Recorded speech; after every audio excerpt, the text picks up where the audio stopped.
Good morning and welcome everyone to CPA webinar Economic and Construction Industry Forecast Spring 2026. My name is Fabi and I work as an Events and Membership Manager for the CPA. Today I will be helping our host Professor Noble Francis, CPA Economics Director, to run the webinar. The webinar will cover the UK economy, the latest construction data and the new construction forecast for the key sectors, as well as highlighting key risks for the forecast.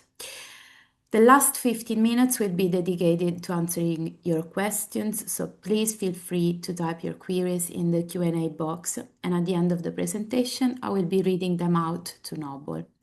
Before turning the floor over to Professor Noble Francis, I want to remind you all that this webinar will be recorded and that the chat will be deactivated. However, I invite you all to type your questions once again in the Q&A box. We hope to post the recording on the CPA website within the next 48 hours. Thank you, and Noble, you can feel free to begin. Thank you very much, Fabi, and thanks to everyone for joining this webinar. What I'll do is share the slides and get cracking because there's quite a lot of information to get through. So I share my screen.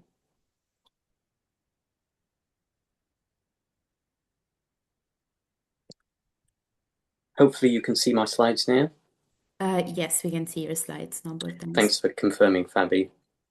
Right, one thing before I start, which is that if we go back to our previous forecasts, the winter forecasts, which were published in January, they were done at a time where we just come after the autumn budget and all that uncertainty in the months beforehand over where taxes would rise. Once we got after that autumn budget at the end of November, we're into December and January where we knew it was going to be a slow winter period, but there was a slight bit of optimism that once we came into this year, then we would see a little bit of an improvement in the economy with a bit more certainty, more interest rate cuts, more private sector growth. Then there was that little bit of optimism. That was obviously before the Middle Eastern conflicts. So what I'll do, as always, is a couple of slides on the UK economy, cover those quickly, then get into construction.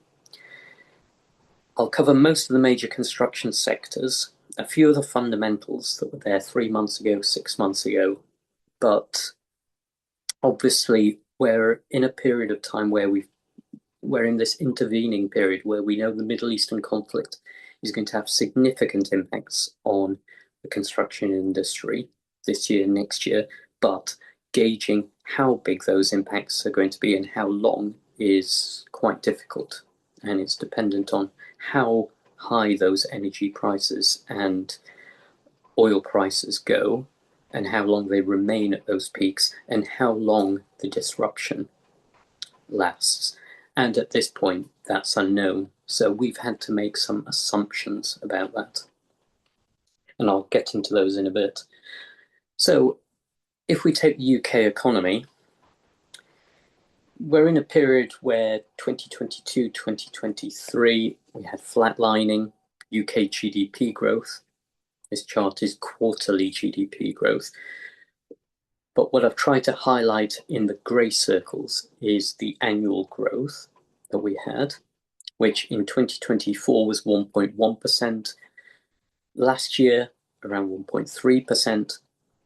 Coming into this year, we're looking at only around 0.5% growth, and most of that is likely to be in the first half of the year.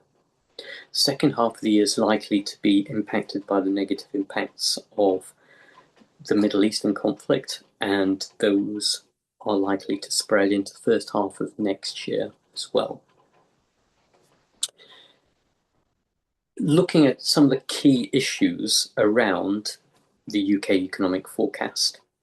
If you go back 3 months ago, we were at a point in time where inflation was 3% and it was expected to slow further this year.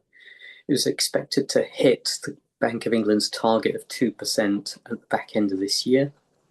And because of that, the Bank of England was expecting that there would be around 2 interest rate cuts this year, which would have fed through to mortgage rates, would have fed through to lending rates more generally, and we would have expected improvements on mortgage lending, on borrowing generally for households, for businesses, lower financing costs for investors. But at the end of February and into early March, we had the start of the Middle Eastern conflict. And it's not just this on its own, it's a 6th major disruption in 6 years. And all of which is deeply unhelpful. In terms of specifically on the UK economy, what we're likely to see is a spike in inflation in the second half of this year, because things take time to feed through, especially energy price rises, as those energy price rises spread through other things, whether it's food, whether it's manufacturing, whether it's hospitality. It will all take time to feed through. And so we're expecting it to spike in the second half of this year. That could be extended into the first half of next year as well. Financial markets have priced in interest rate rises, and they've been quite volatile on what they're expecting in terms of the interest rate rises. Early on in the Middle Eastern conflict, they were expecting just 1 interest rate rise, then that flipped to 3 interest rate rises, and now the financial markets are back down to 1 interest rate rise. What we're assuming is that it's going to be 2 interest rate rises as we see those inflationary impacts come in the second half of this year. But up until we see the inflationary impacts, the Bank of England's likely to be cautious. They want to see the impact before they actually raise interest rates. In addition to that, the Bank of England tends to be quite cautious on changes in policy anyway. The spike in inflation means that we're expecting falling real incomes second half of this year and into next year. And unemployment was already rising after the increases in employers' national insurance contributions and the increases in the national living wage last year. The increases in the national living wage this year and the increase in business rates on hospitality were already expected to lead to further rises in unemployment. That will be exacerbated by the Middle Eastern conflict.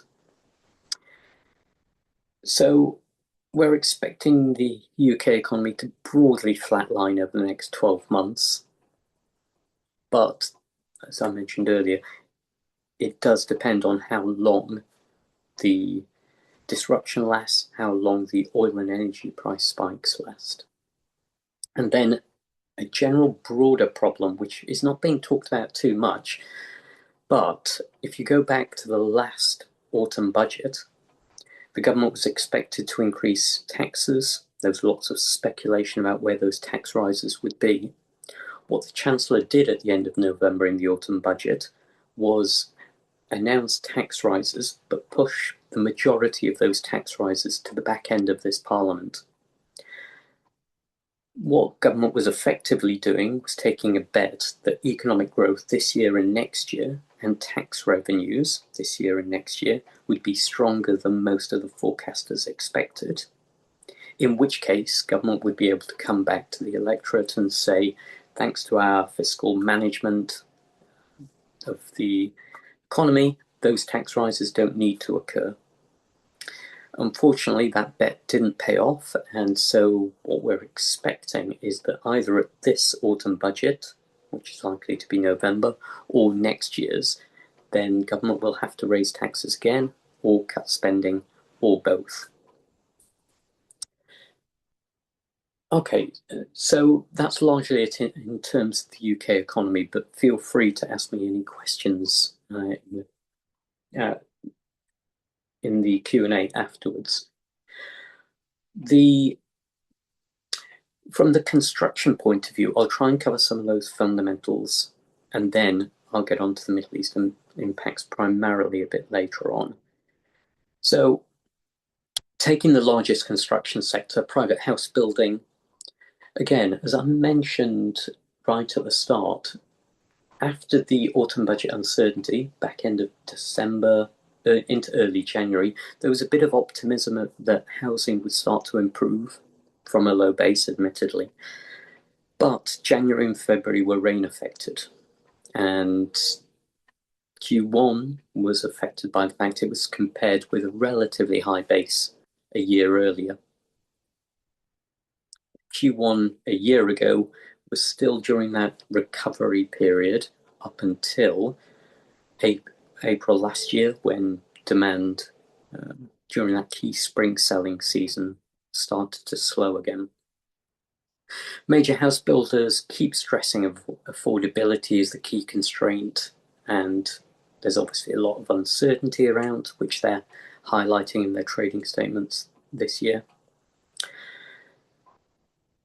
Mortgage rates are already 1 percentage point higher, which is not going to help on the affordability side of things. We're expecting 2 interest rate rises this year, which could also lead to further mortgage rate rises. And that's certainly not going to help on the affordability side as well. Some of those fundamentals that were there before in our previous forecasts remain, which is that housing associations are still not buying Section 106 affordable units. They are buying Section 106 social units, but not the affordable units, and that hits site viability even further. Build to rent investment remains strong, but that's primarily going into the existing stock, so mopping up some of the house builders' excess stock that is out there. The building safety regulator keeps reporting that its delays are reducing and reducing. At Gateway 2 stage, it's not the 6 to 9 months that it was at the back end of last year. It's more down to around 5 months, but it's still quite high, and there's uncertain outcomes as a result. You may still get a high rejection rate. And at Gateway 3 stage on high-rise residential, you've still got 3 to 4 months delays. And that particularly affects London, where affordability is a key issue given high house prices, and where site viability remains a big problem. And site viability is generally a big problem in many parts of the country. And a large part of that comes down to the very long list of government costs on house building. That's everything from biodiversity net gain, building regs FLO and S. You've got water and nutrient neutrality, the employer's national insurance contributions rising. And those extra government costs onto house building are not reducing. You're actually going to get more of those coming over the next 12 months. The most recent we had was the lower rate of landfill tax doubling in April. From the 1st of July, we get a 50% import tariff from the government on steel products, which is not going to help, especially on high-rise and bigger housing developments.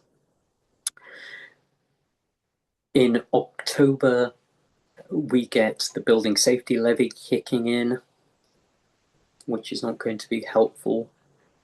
And then when you get into April next year, we have the Future Homes and Building Standard, which is going to add extra cost. And given the subdued nature of the market, then that cost, additional cost, is difficult to pass on. SME house builders, they still suffer from planning delays, and the planning delays are clearly not the biggest issue for the major house builders at the moment, but a lot of SME house builders face planning delays. The SME house builders are also disproportionately affected by site viability problems, and they're going to be much more affected by sharp cost rises on construction products. So it's a very challenging period for private house building. On the public house building, on the positive side, we do have that finance from the Social Affordable Homes Programme, which started in April, which is £39 billion worth of funding over the next 10 years.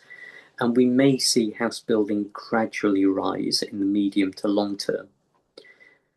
Problem is that a lot of the activity down on the ground is not from that. That will take time to feed through. The majority of the activity down on the ground in public housing is still under the previous Affordable Homes Programme. And that means that the Social and Affordable Homes Programme funding is going to take quite a while to come through. We're not expecting it to come through in terms of deals done and activity down on the ground until autumn at least. This Social and Affordable Homes Programme funding relies on the fact that there are no set grant rates, so everything is still going to be on a case-by-case basis. Government is still expecting 60% of these new homes to be social housing, not affordable housing, which means it requires greater grant, and the funding can't be used for Section 106 homes as well. So it's not a quick solution to the Section 106 issue that private house builders have. And despite this funding available under the Social Affordable Homes Programme, most housing associations and councils are financially constrained, and they're still focused on dealing with issues on their existing housing stock. And that's mainly basic living conditions, such as mould, leaks, basic stuff. They also have issues around fire safety remediation and decarbonisation, but it is primarily that basic living conditions that is taking up a lot of their time and resource.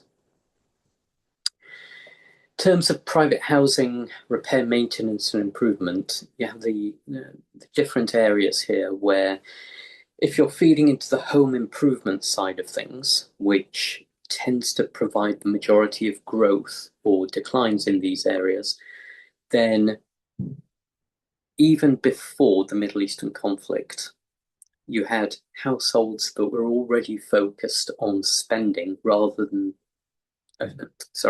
focused on saving rather than spending on discretionary home improvement.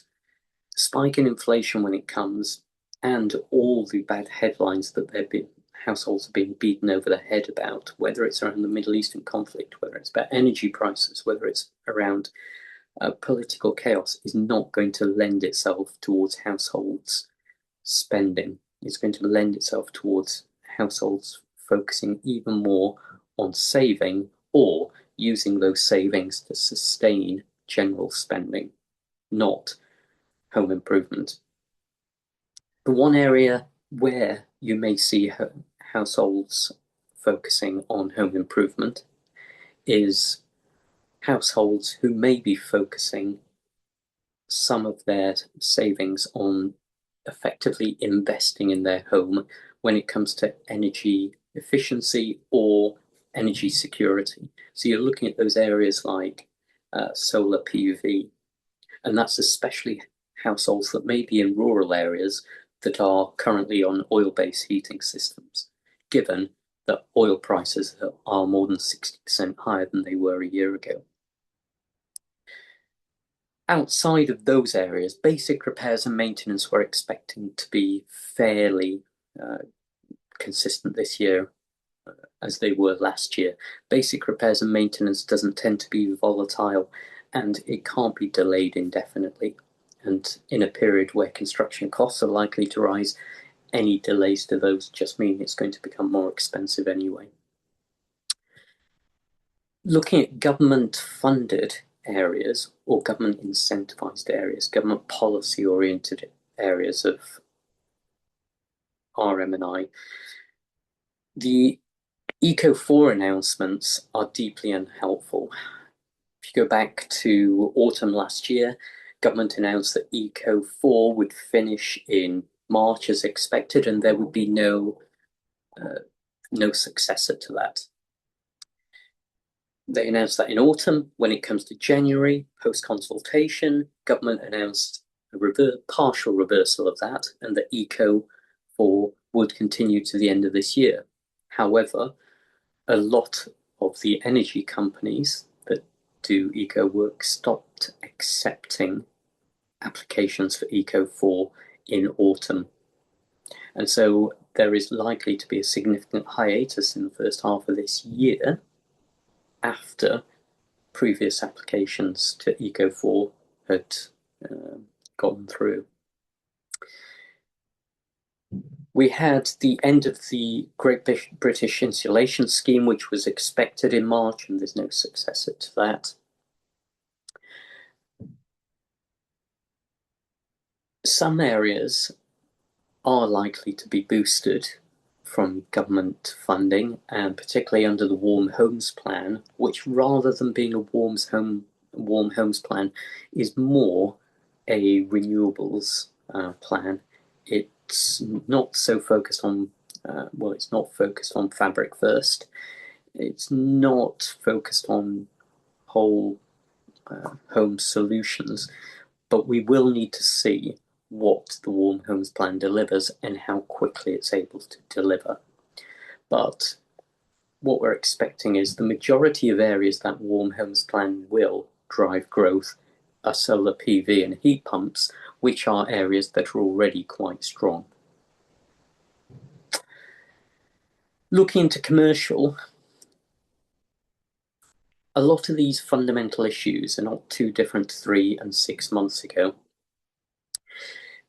Small, high-end, high-value refurbishment fit out continues to remain very strong. The sort of work that your Overburys do, and the sort of areas that other contractors like Waits are going into, because they see not only a short-term pipeline, they see there's a very long-term pipeline, given that 70% of the existing commercial building stock is below EPC rated C, and it will need to be refurbished because of those MEES, the minimum energy efficiency standards. So there is a long pipeline of work that will have to be done. However, clients are starting to become more cost conscious, and they're becoming slightly more cautious, given that construction costs are rising and are going to rise further, and financing costs are expected to rise. But those increasing construction and financing costs have a bigger impact, as we've been saying for the last 3, 6, 9, 12 months even, on large new build commercial and larger back-to-frame projects, those 100 to 300 million pound projects, particularly in London. Investors are getting increasingly concerned about the fact that construction costs are rising. There's a lot of uncertainty there. Financing costs are expected to rise as well, and it affects the viability there.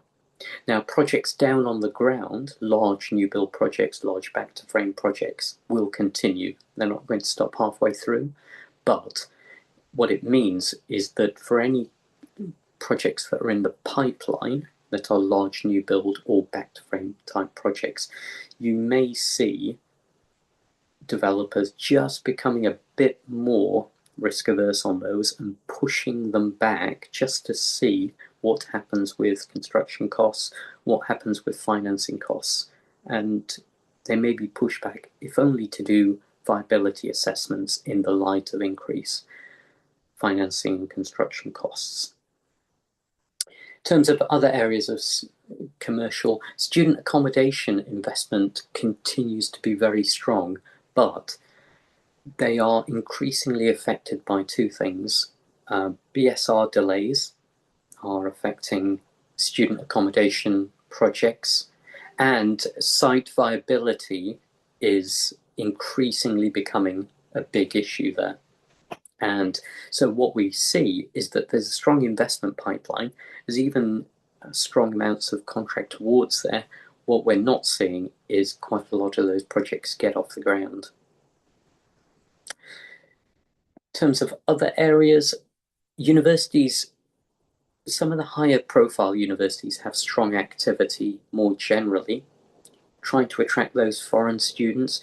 The high profile universities still have a large number of international students coming over.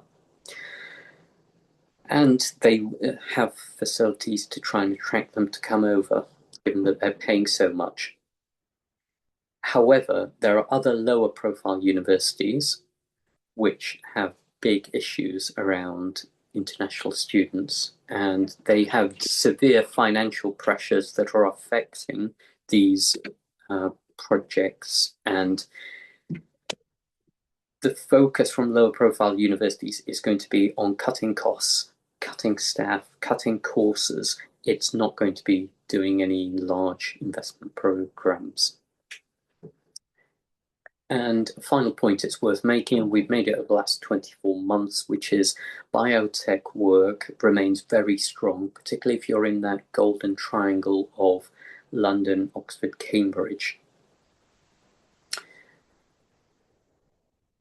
terms of the industrial sector, we obviously had a post-pandemic spike in activity driven by large warehouse projects, Amazon-style warehouse projects. We also had a lot of manufacturers that had strong demand and were capacity constrained, doing big one-off investments. That drove activity in 2021, 2022, but after that, we saw a bit of a return to a new normal level of activity.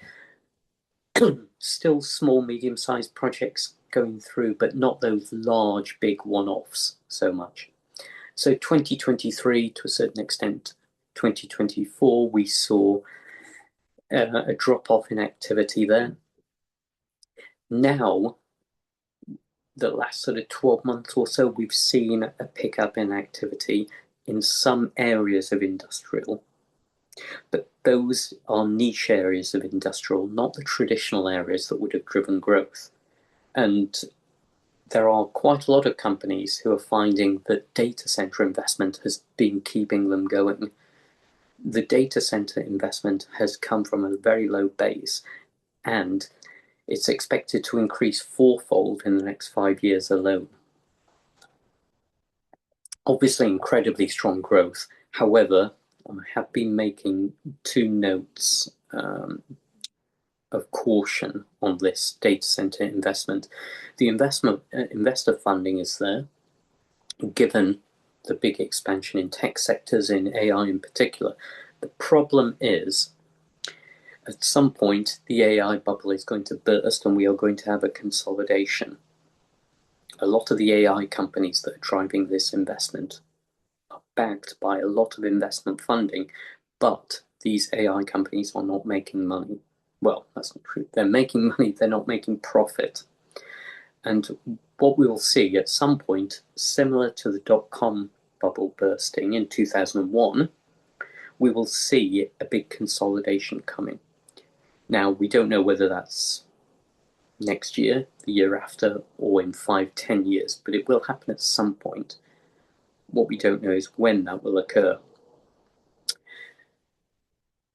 A bigger short-term issue, as in not this year or next year, but in 3 to 5 years, is likely to be the lack of grid capacity.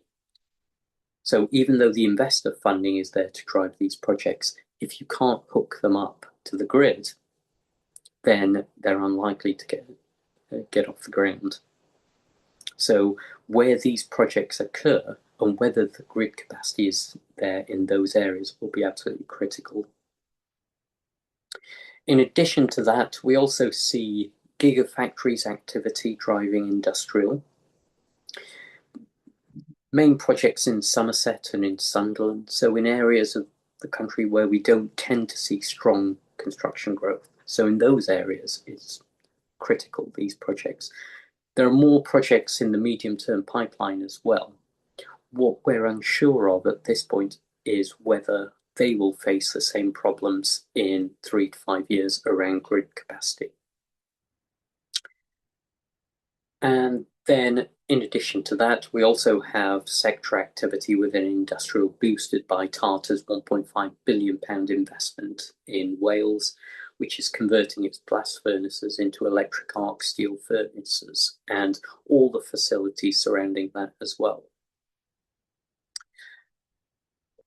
In terms of infrastructure, a lot of these issues outside of the Middle Eastern conflict impacts are largely the same as 3 months ago, 6 months ago, which is that energy generation and especially national grid distribution work continues to grow at double-digit growth rates this year. The need is there, the finance is there, and so that activity, in terms of value of activity, is likely to occur. Water investment continues to rise. The finance is there under AMP8, but there are rising concerns about the slow pace of delivery under AMP8.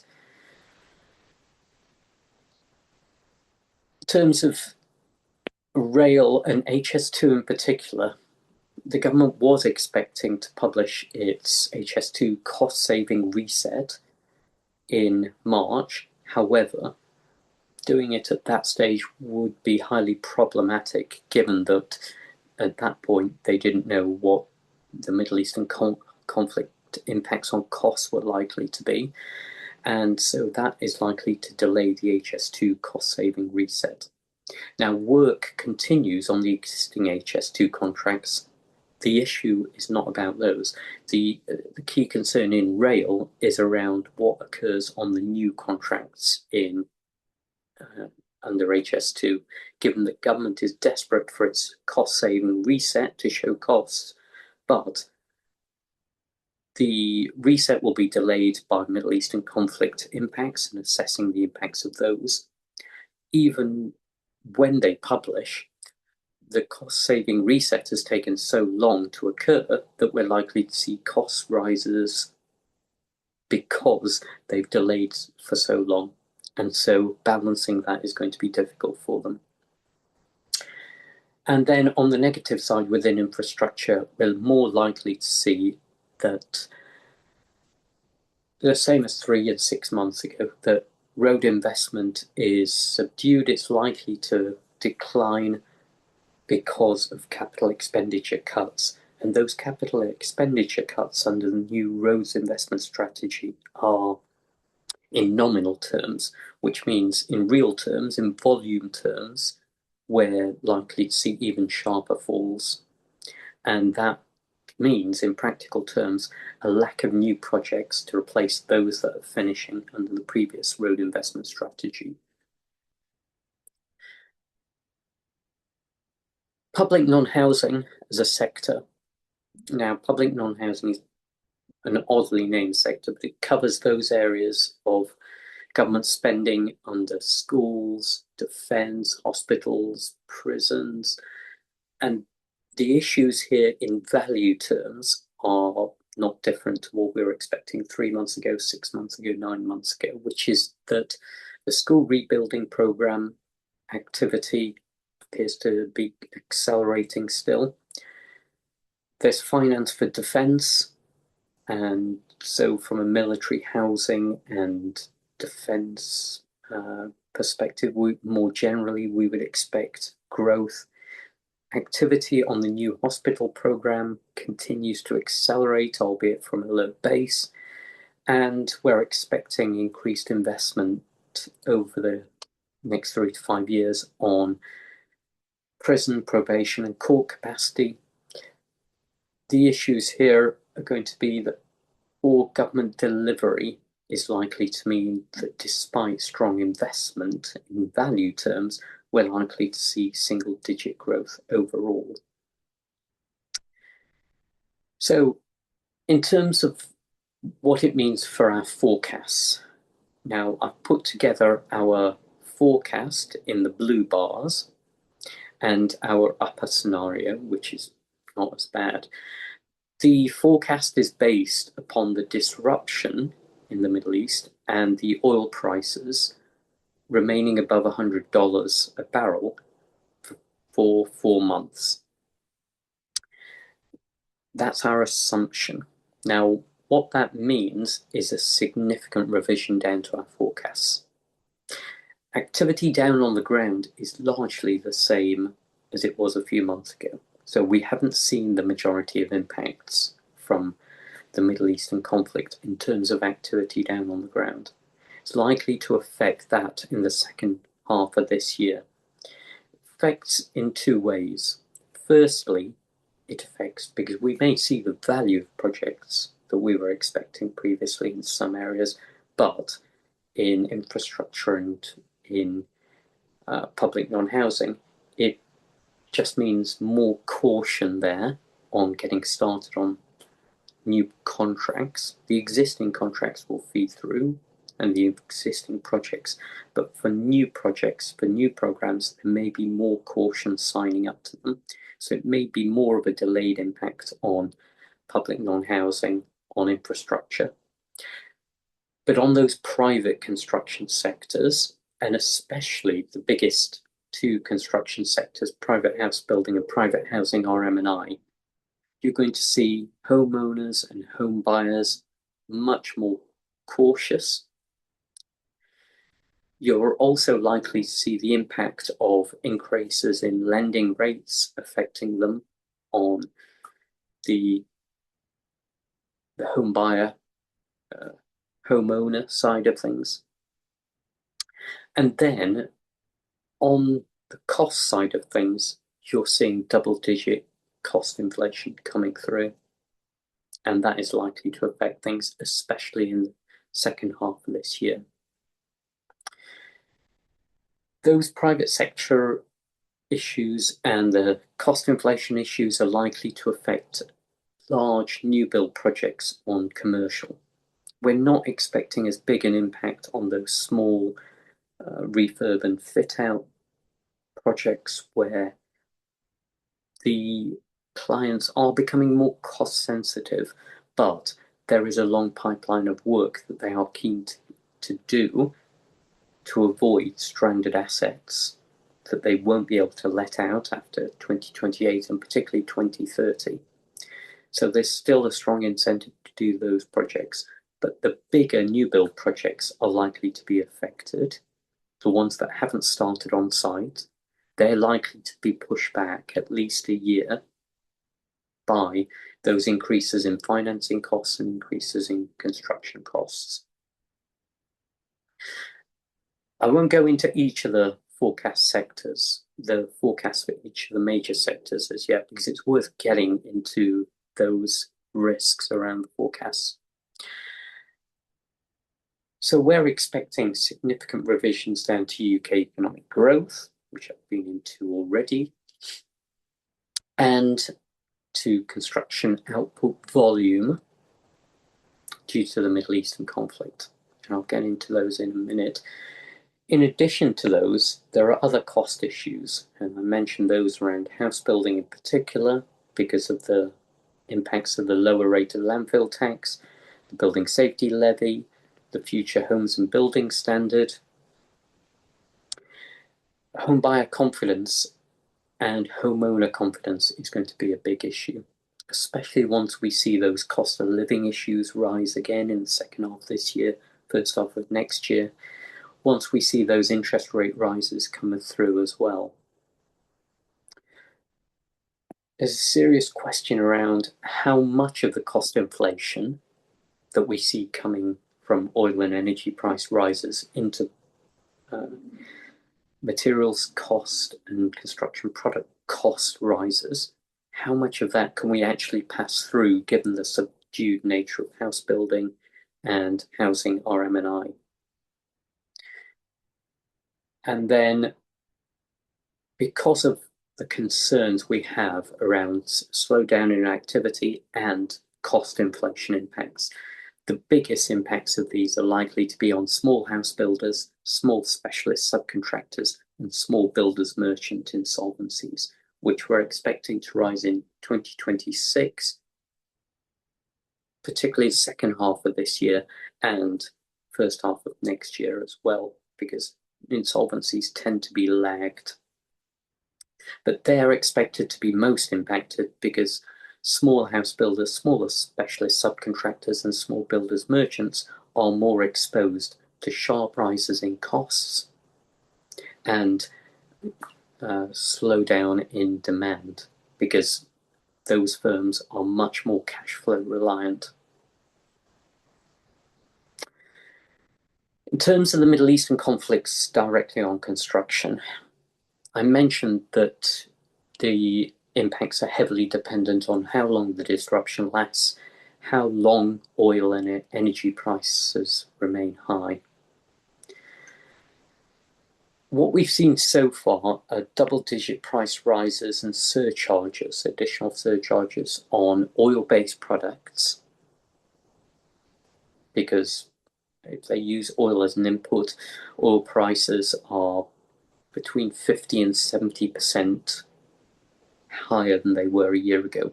And those impacts have an instant impact on oil-based products. And there's no smoothing impact there. It's almost instantaneous. We're expecting double-digit price rises on energy-intensive products as well, and on energy-intensive imports, and also component prices. The speed at which those energy-intensive product price rises come through, because energy price rises have risen, will depend, and it'll vary considerably by company, depending on how much energy is being bought in advance on forwards contracts from manufacturers, how much they hedge. Now, the forwards contracts and the hedging will not cut out the energy price rise impacts. It may smooth it or delay it by a little bit, but those double-digit energy price rises will have to come through at some point. And what you'll see is that the biggest of the energy price rises are going to be on steel products within heavy side product price rises, because the steel products are going to be affected, particularly imports of steel, by the import tariffs rising to 50% from the 1st of July, and the government announced that in March. Import prices more generally, it's worth highlighting that 2/3 of our imports come from the EU, but the EU will have energy price rises as well. The biggest individual country that we import construction products from, electrics, lighting, smart equipment, is from China. And China will have double-digit price rises as well.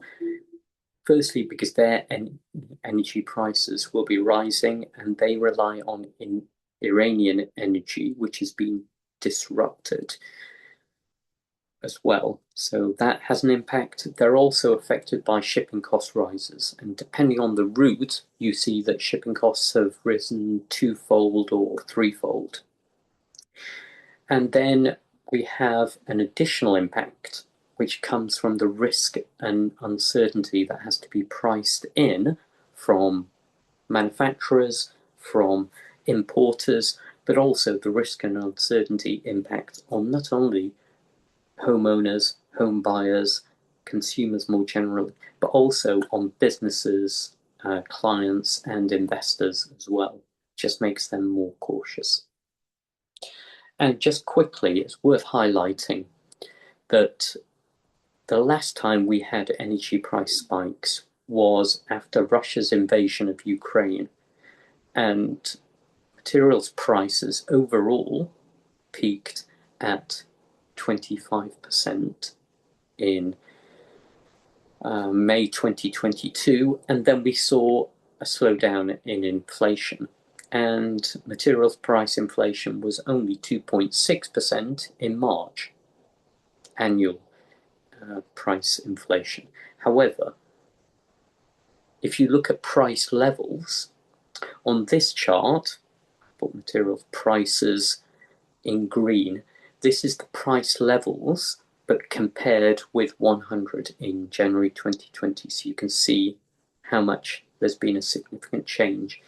And materials prices overall were 43% higher in March this year compared with January 2020.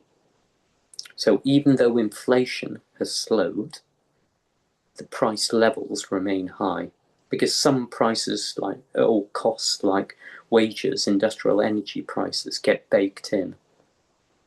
And what's noticeable, and why I've put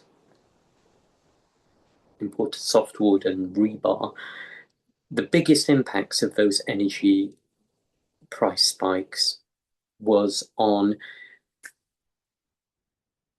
energy intensive products like steel and like rebar. And so what we're likely to see is the biggest impacts of these energy and oil price rises are going to be on oil-based products and then on energy-intensive products. So just to finish overall, we're expecting falls and then slower recovery in private house building and in RM&I.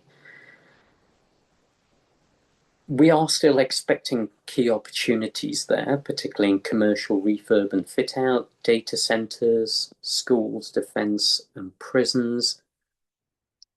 Public housing, we're expecting improvements in basic living conditions to drive activity. Private housing, you are getting growth there on heat pumps, solar PV.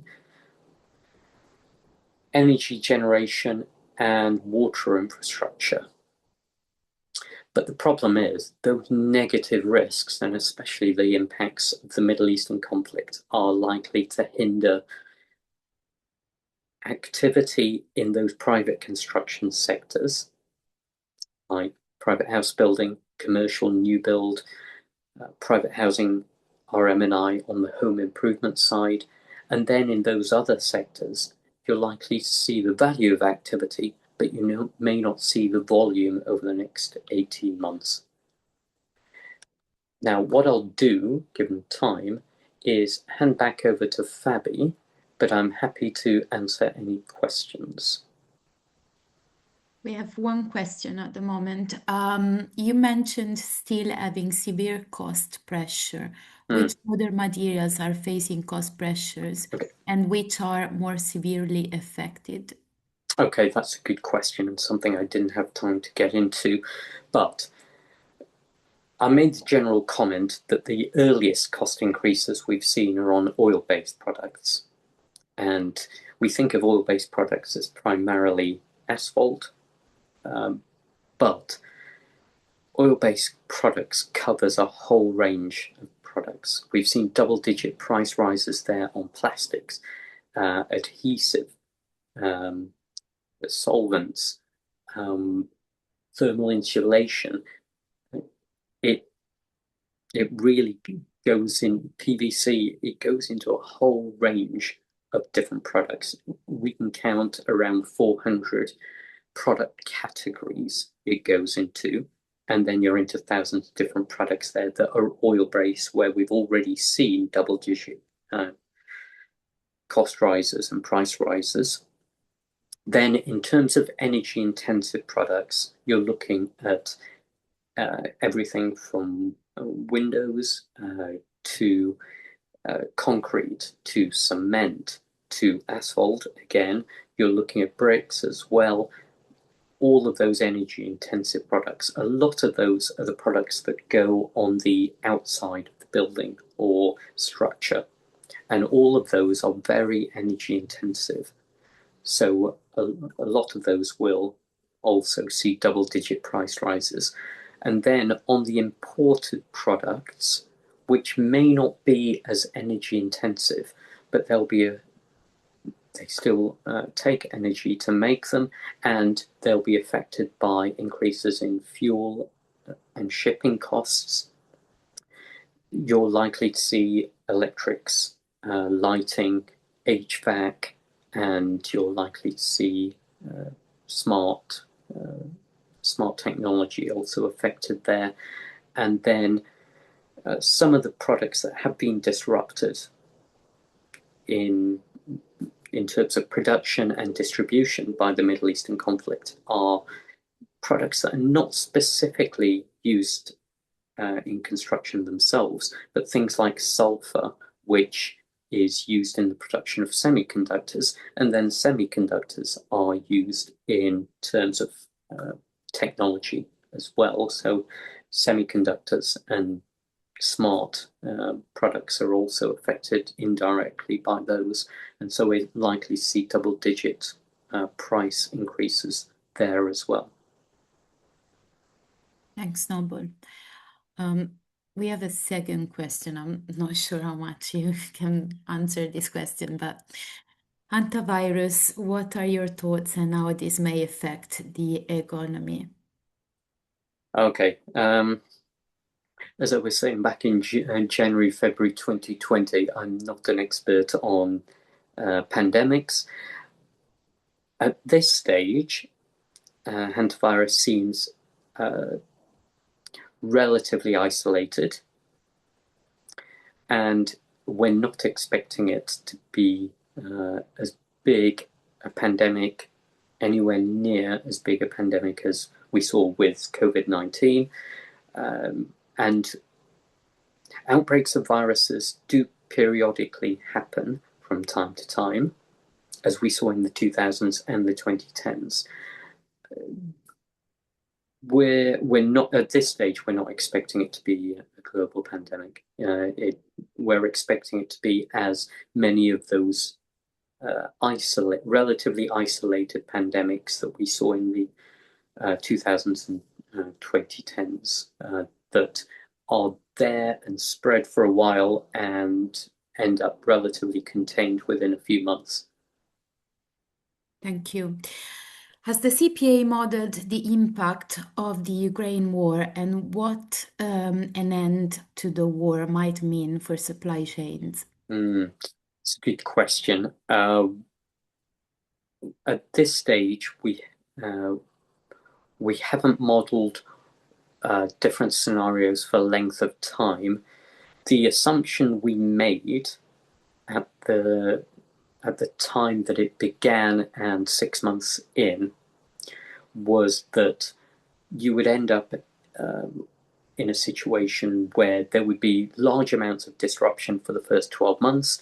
Then you would end up in a stasis period where you're effectively in grim attrition with gains on either side between Russia and Ukraine, but it would end up going for around 5 to 10 years with little progress. And then after that 5 to 10 year period, you would end up with an ending which sees both sides having effectively lost or won, depending on your point of view, them trying to spinning it as though they won, and then over the next 5 to 10 years after that, you would have to see a rebuilding program occurring. But we haven't modeled what that would mean for the UK in terms of our building materials being diverted there, because it would depend on how long the reconstruction takes, how big it would be, and quite frankly, I think it's a more likely scenario that before that, Middle Eastern reconstruction is likely to be a bigger take of global materials, and particularly materials from materials and contracting activity from the US and Europe. Thanks, Noble.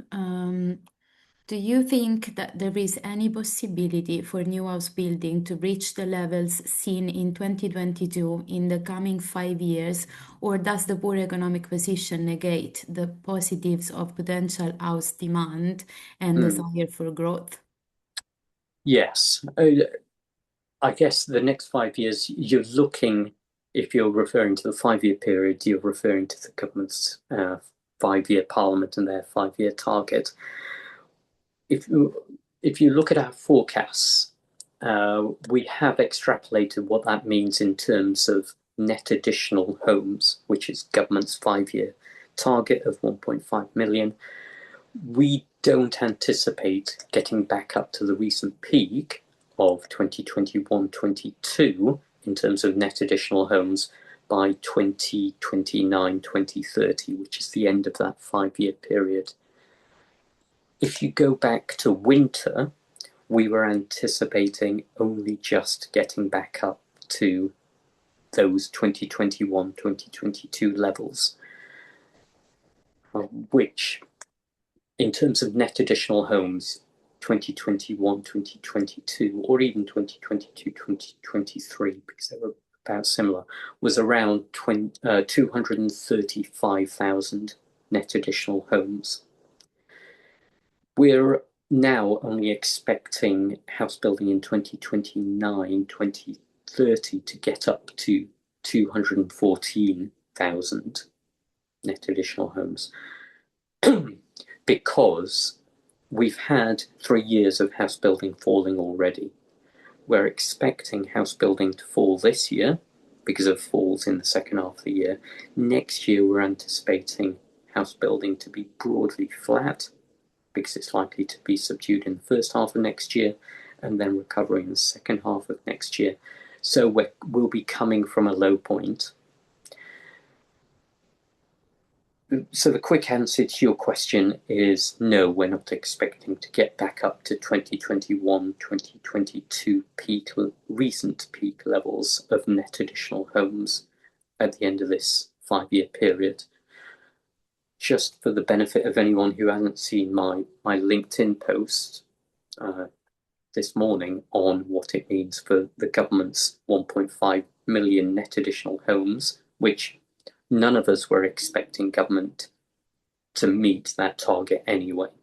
But just as a reference point, we're back in our winter forecast, we were only expecting government to get back up to 1.1 million homes over the 5-year period, not 1.5 million. So government would miss its target by around 30%.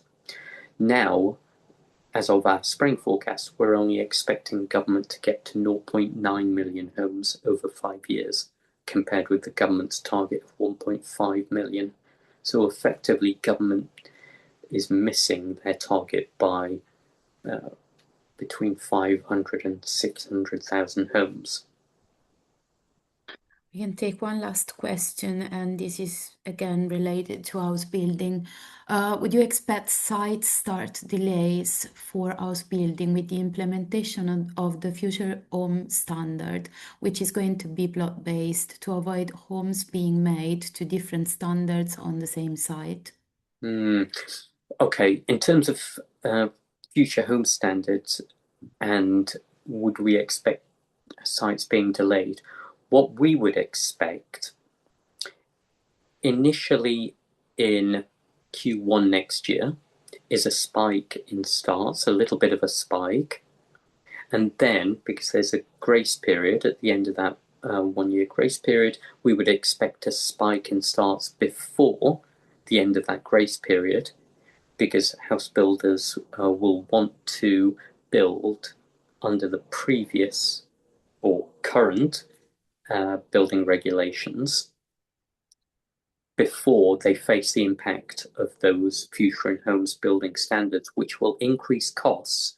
And a lot of those increases in cost will not be able to be passed on because the home buyer does not value yet those increases in costs that come from having more solar panels, more heat pumps, and other changes as well. Now, in the long term, you may see increases in the new build premium because of that if home buyers value those things, but at the moment they don't. So we would expect spikes in starts before the end of this period and before the future home standard actually comes in. Thanks, Noble. We were supposed to finish now, but we have one last question, so I think we can take it. How do you view the impact of the current political instability, including changes in leadership and economic policy direction, on the construction product sector and wider demand patterns? And as an industry, are there practical steps we can take collectively to mitigate or reduce the impact of this uncertainty in this period of potential political change? Okay, the immediate impact of the uncertainty and instability, political instability, is you have increases in gilt rates, which means we're going to see increases in government borrowing rates, increases in mortgage rates, which is deeply unhelpful from a short-term perspective. The other impacts, if we get a change in leader or if we don't, doesn't make too much of an impact, because the problems this government has faced have not been ones of an individual. We've had 5 leaders. The past 5 leaders have not continued along a full term. There is a political issue, a substantial political issue, that leaders come in, fail to deliver, but it is the cabinet, it is government, the whole government and civil service, that is failing to deliver substantial improvements that leads to the leader falling. That is a persistent problem we have, and that is not going to change with a new leader coming in. The new leader, if there is one, comes in, and we still face the same problems. Government announces a large round number target, whether it's on infrastructure, whether it's on house building, and fails to deliver. The policies that are implemented add extra cost, extra difficulty, extra admin, extra bureaucracy, extra regulation. All of these add extra cost, which makes it more difficult to deliver. And how we deal with that is going to be not dealing with the individual leader. It's going to be dealing with the ministers. It's critically dealing with the civil servants and focusing on how we can help government deliver, not an individual leader or an individual minister, because they are constantly changing now. How do we help government deliver on what its priorities are, whoever the leader is, whoever the housing minister or the construction minister is? Thank you, Noble. So once again, I want to thank everyone for joining this webinar today, and we hope you found it interesting. If you have any further questions or comments, you can email me or Noble. And if you're interested in becoming a direct member, please get in touch with me. Finally, I just want to remind you all that this webinar will be available to view on the CPA website within the next 48 hours, together with the slides. Thank you, and have a nice rest of the day, everyone. Thanks. Thank you, Noble.